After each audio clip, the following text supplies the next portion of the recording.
उत्तर दियंती मात्र वाक्य लेखन प्रभु आम डिसीजन को विषय गुरुत्व दियंतु केमती जेते बेले आदम और हवा समय आसला हवा को शैतान कहला कि फल खा कि प्रभु समान हबु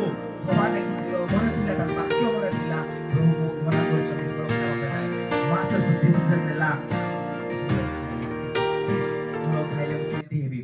मन रखु आम लाइफ रे प्रॉब्लम्स एटा आसी नै कि आमे प्रभु को विरोध रे काम करो सेटा पाई आज मात्र सेकेंड में समन रखु आम लाइफ रे प्रॉब्लम्स आम डिसीजंस आमे कोन डिसीजन करू छु आज जो डिसीजन नै होछु हमर फ्यूचर को दर्शाए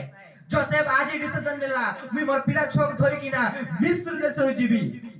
प्रभु आदेश पानिबी तारो डिसीजन आगमन दिन रे प्रभु